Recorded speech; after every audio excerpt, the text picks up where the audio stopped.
اور یہ واقعہ ہے حضرت موسیٰ علیہ نبینا علیہ السلام کا۔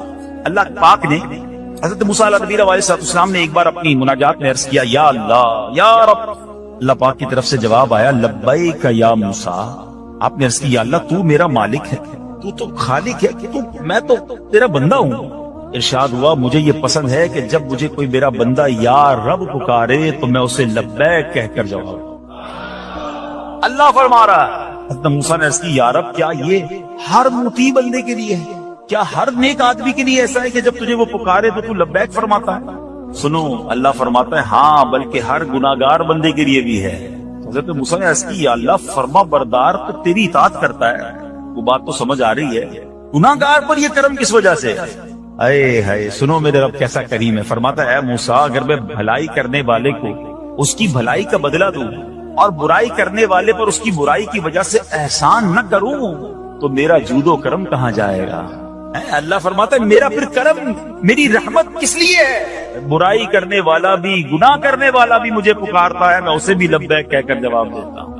حضرت موسیٰ علیہ نبینا علیہ السلام کو ایک بار وحی نازل ہوئی کہ اے موسیٰ فلاں علاقے میں جاؤ، ہمارا ایک نیک بندہ اس کا انتقال ہو گیا ہے، جا کے اس کو غسل دو، اس کو کفن دو اور اس کا جنازہ پڑھو۔ حضرت موسیٰ وہاں پہنچ گئے اور جب وہاں جا کر آپ نے لوگوں سے کہا کہ مجھے فلاں بندے کے پاس لے جاؤ جس کا انتقال ہوا ہے، مجھے غسل دینا ہے، کفن پڑھنا ہے، جنازہ پڑھنا ہے، لوگوں نے کہا حضرت یہ تو زمانے کا گناہگار بڑا بےہودہ بڑا بدکار شخص تھا، آپ کو رب کا حکم تھا، آپ نے غسل بھی دیا، کفن بھی پہنایا، جنازہ بھی پڑھا، پھر رب کی بارگاہ میں عرض کی مولا بندے تو یہ کہہ رہے ہیں یہ تو بہت برا آدمی تھا، تو نے مجھے بھیجا اور فرمایا تیرا پیارا بندہ، میں نے جنازہ بھی پڑھ دیا، غسل اور کفن بھی دیا۔ اب ذرا آپ سوچیں کہ کسی کا جنازہ حضرت موسیٰ پڑھ دیں تو اس کی تو بخشش کا تو کوئی مسئلہ ہی کوئی نہیں نا، وہ تو اللہ کے نبی جس کا جنازہ پڑھے غسل دے تو یا اللہ تو نے ایسا انتظام فرما دیا۔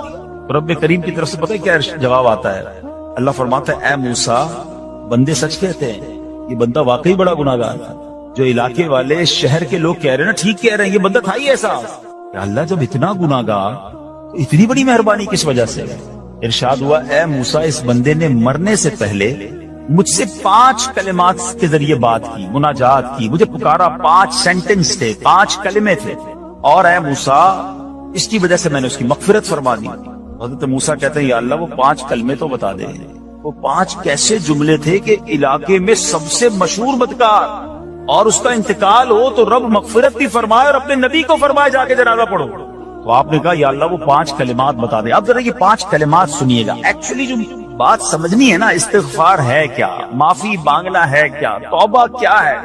اللہ فرماتا نا کہ ہم نے سنا کہ جو بندہ اللہ سے استغفار کرتا ہے اللہ اسے دیکھ کر مسکراتا ہے، اس کی وجہ یہ کہ بندہ رب کی بارگاہ میں اپنے آپ کو سرنڈر کرتا ہے، اپنے گناہ یاد کرتا ہے، اپنی کم مائگی کا اظہار کرتا ہے۔ وہ کہتے ہیں نا الندم التوبہ، شرمندگی توبہ، شرمندہ ہو جائے نا انسان۔ دنیا میں پتہ کیا معاملہ ہے، ہم کسی عدالت میں جا کر کہتے ہیں ہم نے جرم کیا ہے، اقبال جرم، ٹھیک ہے، تو کیا ہوتا ہے جج کہتا ہے پھر اس کو گرفتار کرو اور سزا سناؤ، بندہ خود ہی مان رہا ہے، گواہوں کی ضرورت کیا ہے؟ دنیا کی عدالت میں اقبال جرم پر سزا ملتی ہے، میرے رب کی رحمت کی عدالت دیکھو، بندہ وہاں جا کر اقبال جرم کر لے، شرمندہ ہو جائے، معافی مانگ لے، اللہ اس کے سارے گناہ معاف فرما دے۔ یہ فرق ہے دنیا والوں میں اور رب کی عدالت میں، سبحان اللہ۔ وہ حضرت موسیٰ کہتے ہیں یا اللہ وہ 5 کلمے بتا، اور بتائے گئے تو وہ 5 کلمے سنیے گا ذرا۔ وہ بندہ کہتا ہے مرنے سے پہلے اے رب تو جانتا ہے میں نیکوں سے محبت کرتا ہوں اگرچہ خود نیک نہیں ہوں، یا رب تو جانتا ہے میں فاسقوں سے بغض رکھتا ہوں اگرچہ میں خود فاسق ہوں۔ سمجھ رہے ہیں بات؟ اللہ نیکوں سے پیار کرتا ہوں، مجھے پتا ہے میں خود نیک نہیں ہوں، میں گناہ گاروں سے نفرت کرتا ہوں حالانکہ میں خود بھی گناہ گار ہوں، کہیں بھی اپنی بڑائی نہیں ہے، میں گناہ گار، میں بدکار، مگر اللہ میں پیار کرتا ہوں نیک لوگوں سے۔ تیسرا جملہ کیا تھا؟ یا رب اگر مجھے معلوم ہو جائے کہ میرے جنت میں داخل ہونے سے تیری ملکیت میں کوئی کمی آ جائے گی، اے اللہ میں تجھ سے پھر جنت کا سوال کرنا چھوڑ دوں۔ مجھے یہ پتا ہے یا اللہ تو نے مجھے جنت میں داخل کیا نا، تیری جنت میں کوئی کمی نہیں آئے گی، بہت بڑی ہے، اب مجھے داخل بھی کرنے سے تیرا کچھ نہیں جائے گا، اگر کچھ جاتا ہوتا تو یا اللہ میں جنت تیرے سے مانگنا چھوڑ دیتا۔ چوتھا جملہ کیا ہے؟ اے رب اگر مجھے معلوم ہو جائے کہ مجھے جہنم میں داخل کرنے سے تیری ملکیت میں اضافہ ہو جائے گا تو میں پھر جہنم سے پناہ نہیں مانگوں، یعنی اگر تو تیرے ملک میں تیری شان میں اضافہ ہو رہا ہے مجھے جہنم میں ڈالنے سے، پھر تو میں نہیں کہوں گا تجھے کہ جہنم سے نکال۔ مگر مجھے پتا ہے تو پہلے ہی مالک ہے، تو پہلے ہی خالق ہے، سب کچھ تیرا ہے، مجھے جہنم میں ڈالنے سے تیری کوئی ملکیت میں اضافہ نہیں ہونا۔ اور آخری بات کیا کہتا ہے؟ یا رب اگر تو مجھ پر رحم نہ کرے گا تو پھر کون کرے گا؟ اللہ فرماتا ہے اے موسیٰ میں نے اس پر رحم کیا، یہ میرے کرم کے لائق تھا، میرے کرم کے لائق نہیں تھا کہ میں اسے ناکام لوٹا دیتا۔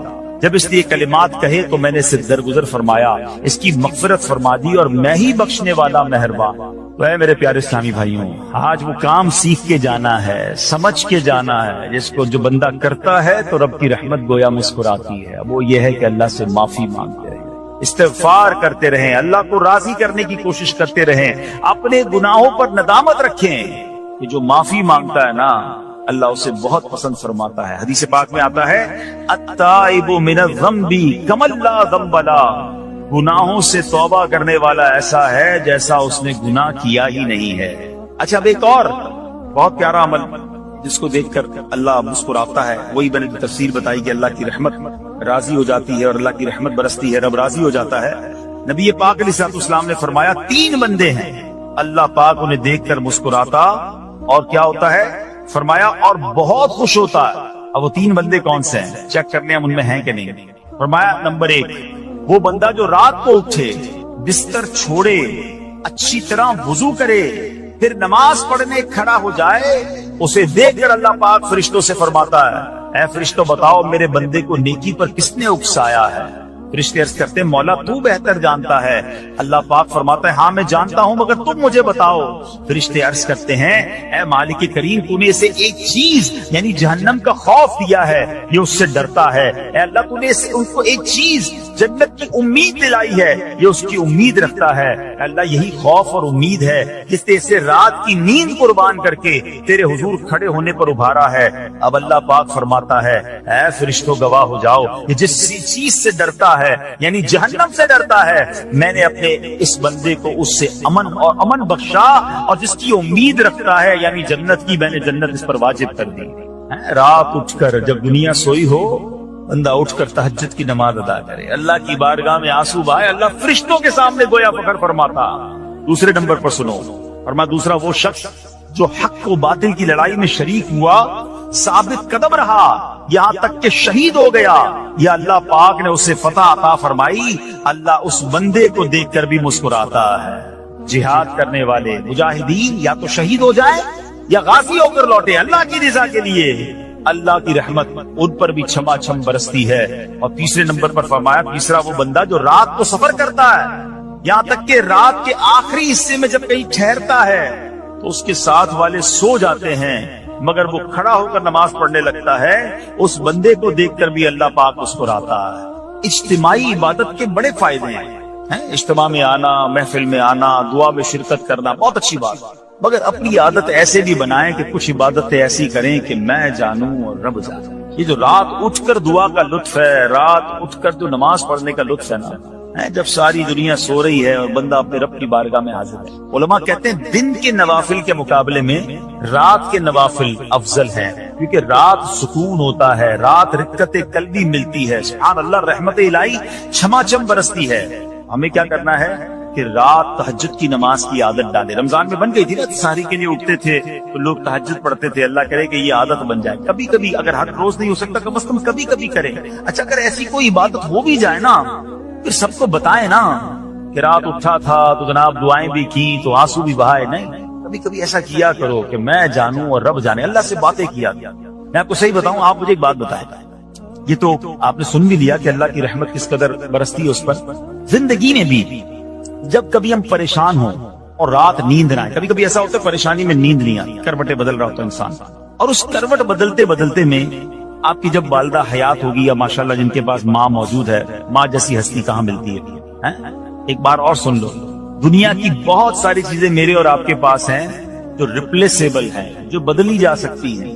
موبائل فون لیتے ہیں بڑی خوشی سے لیتے ہیں، مگر نیا ماڈل آتا ہے تو لوگ بدل لیتے ہیں۔ سواری لیتے ہیں بڑی خوشی ہوتی ہے، مگر جب نئی سواری آتی ہے تو ریپلیس بدل دیتے ہیں، ماڈل نیا آ گیا بھائی اب وہ پرانی لگتی ہے۔ مگر یاد رکھو ماں باپ چلے جائیں نا، اس کے بعد ماں باپ دوبارہ نہیں بنتے، ان کا کوئی نیا ورژن یا نیا ماڈل نہیں ہے تو ان کی قدر کر لو، ان کی دعائیں لے لو۔ تو بہرحال آپ کبھی کبھی تکلیف میں ایسا ہوا ہو کہ رات کو نیند نہ آئی ہو، بے قرار ہو کر ماں کے پاس گیا آنکھوں میں آنسو لے کر کہ ماں میں پریشان ہوں، بیمار ہوں، یا قرضے میں ہوں، یا فلاں پرابلم ہے. ماں نے کیا کیا تھا؟ کروٹ بدل کر سو گئی تھی کہ بیٹا تو جان تیرا کام جانے، یا ماں خود بھی بیدار ہو گئی، سینے لگایا اور دعا کرنا شروع کر دی. بھائی ہم روئے تو ماں بھی روئی. یہ ہے نا ماں. میری تکلیف، ایسا لگتا ہے کہ مجھے کبھی کبھی یہ فیصلہ کرنا مشکل ہوتا تھا کہ تکلیف مجھے زیادہ ہوتی ہے، میری تکلیف میں میری والدہ کو زیادہ ہوتی ہے. بیمار میں ہوں، تکلیف اسے ہے، یہ رشتہ کہاں ملتا ہے؟ مگر مجھے ایک بات بتاؤ، جب میری تکلیف پر رات نیند چھوڑ کر، بستر چھوڑ کر میں ماں کے پاس گیا، ماں نے سینے لگایا، تو اگر میں اپنا بستر چھوڑ کر آنکھوں میں آنسو لیے میری ماں سے مجھے کہیں زیادہ پیار کرنے والے رب کی بارگاہ میں چلا گیا، تو اس کی رحمت کیا مجھے مایوس کر دی؟ میری ماں کے دل میں جو ممتا ہے نا، وہ بھی میرے رب نے ڈالی ہے. تو رب کی رحمت کتنی ہوگی؟ تو کبھی کبھی اللہ کی بارگاہ میں رات کے اس پہر حاضر ہوا. جو پرابلم ہے آپ کی، جو مشکل ہے آپ کی، آپ یقین کریں، آپ اللہ کی بارگاہ میں تہجد کے وقت رات کے آخری پہر آنسو بہائیں، دعائیں کریں، نوافل پڑھیں، پھر دیکھیے آپ کے دل کو تسلی کیسے ہوتی ہے. آپ کا ایمان تازہ ہو جائے گا، اور آپ نے دیکھا کہ ایسے وقت عبادت کرنے والوں سے رب کتنا راضی ہوتا ہے. اللہ کرے یہ بات ہمیں سمجھ آ جائے. اسی طرح عظیم صحابی حضرت عبداللہ ابن مسعود رضی اللہ عنہ سے روایت ہے، پیارے آقا مکی مدنی مصطفیٰ صلی اللہ تعالی علیہ وسلم نے فرمایا، ایک بندہ رات کو اٹھتا ہے، اچھی طرح وضو کرتا ہے، پھر اللہ پاک کی حمد کرتا ہے، اس کی بزرگی بولتا ہے، اپنے نبی علیہ الصلوۃ والسلام پر درود پڑھتا ہے، قرآن کھول کر پڑھنا شروع کر دیتا ہے. یہ وہ بندہ ہے جسے دیکھ کر اللہ پاک مسکراتا ہے اور فرماتا ہے، دیکھو میرا بندہ عبادت کر رہا ہے جبکہ اسے میرے سوا کوئی نہیں دیکھ رہا. اللہ، یہ کاش ہمیں عادت مل جائے کہ ہم اکیلے میں عبادت کریں، انفرادی عبادت کریں. میں جانوں، میرا رب جانے. کبھی تلاوت کریں، کبھی درود پڑھیں، کبھی دعائیں کریں، کبھی آنسو بہائیں. سبحان اللہ، اس کا مزہ ہی اور ہے. ہاں، کبھی ایسا ہونا چاہیے. ہم محفل میں عشق رسول کے عالم میں رو بھی پڑھتے ہیں، مدینے کی یاد ہو، نعت شروع ہو تو ہماری آنکھوں میں آنسو آ جاتے ہیں، یہ بھی اچھی بات ہے. مگر کبھی کبھی رات ایسی بھی ہونی چاہیے کہ دل میں ہو یاد تیری گوشئے تنہائی، دل میں ہو یاد تیری گوشئے تنہائی ہو، پھر تو خلوت میں عجب انجمن آرائی ہو. کبھی زندگی میں ایسی راتیں بھی آنی چاہیے. وہ ہے نا، جاگ اٹھا اشکوں کا مقدر، عشق نبی میں روتے روتے کیسی گزری رات نہ پوچھو. کبھی کبھی ایسی رات بھی گزرنی چاہیے کہ آقا کی یاد میں آنسو بہ رہے ہوں، مدینے کی یاد میں، گھر والوں کو بھی پتہ نہ چلے. ہلکی ہلکی آواز میں کبھی نعت شریف لگا لیا کریں، کبھی مناجات لگا لیا کریں. ہم پتہ نہیں کیا دیکھتے دیکھتے سوتے ہیں. کاش انہی تصورات میں آنکھیں بند ہوں کہ میں سو جاؤں یا مصطفیٰ کہتے کہتے، میں سو جاؤں یا مصطفیٰ کہتے کہتے، کھلے آنکھ صلی علی کہتے. جو مدینے کے تصور میں سوتے نا، پھر خواب میں زیارت بھی کر لیتے. خواب کا ایک فنامنا یہ بھی ہے، آپ جس چیز کے بارے میں سوچتے ہوئے سوتے ہیں نا، عموماً گندی باتیں دیکھ کر، گندی چیزیں دیکھ کر سوتے ہیں، پھر ایسے ڈراؤنے خواب بھی آتے ہیں، انہیں ٹینشن بھی آتی ہے.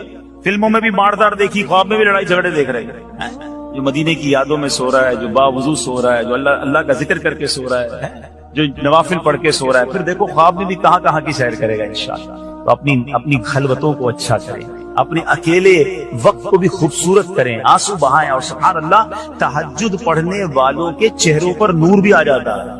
ہاں، یہ ایک الگ نعمت انہیں ملتی ہے، اللہ نصیب فرما دے. اچھا، ایک اور خوبصورت کام ہے، اللہ کریم جنہیں دیکھ کر مسکراتا ہے. فرمایا، حضرت ابو سعید خدری رضی اللہ عنہ فرماتے ہیں، رسول ذیشان مکی مدنی سلطان صلی اللہ تعالی علیہ وسلم نے فرمایا، 3 بندوں کو دیکھ کر اللہ پاک مسکراتا ہے. وہ قوم جو نماز میں صفیں سیدھی کرتی ہے، اور وہ بندہ جو اللہ پاک کی راہ میں جہاد کرتا ہے. تیسرا وہ بندہ جو رات کے اندھیرے میں عبادت کرتا ہے. انہیں دیکھ کر اللہ پاک مسکراتا ہے. جہاد والی بات اور رات والی عبادت کی بات تو ہو گئی. اب اس میں نئی بات سیکھنے کو ملی، صفیں درست کرنے والی. اب روز نماز پڑھ رہے ہیں، صفیں درستی کر رہے ہوتے، امام صاحب کہہ کے تھک جاتے، کاندھے سے کاندھا ملائیں، صفوں کو سیدھا کریں. صفوں کو سیدھا کرنے والوں کو دیکھ کر رب کی رحمت مسکراتی ہے، رحمت برستی ہے. اب یہ کتنا آسان کام ہے، مگر اس کی طرف بھی توجہ نہیں ہوتی ہے. یاد رکھیے کہ صفیں سیدھی کرنا یہ بڑی نیکی ہے، اور اللہ کرے کہ ہم اس پر عمل کرنے والے بنیں. اور صفیں درست نہ کرنا ترک واجب، ناجائز اور گناہ ہے. سیدھی صفیں نہیں کرتے، نہیں، ناجائز کرتے ہیں، گناہ کرتے ہیں. صف درست نہ کرنے سے نماز ناقص رہ جاتی ہے. اور یہ بعض اوقات وہ کہتے ہیں، یار ہمیں اس نماز میں وسوسے بہت آتے ہیں. روایتوں میں آتا ہے صف درست نہ کرنا نماز میں وسوسے آنے کا سبب ہے.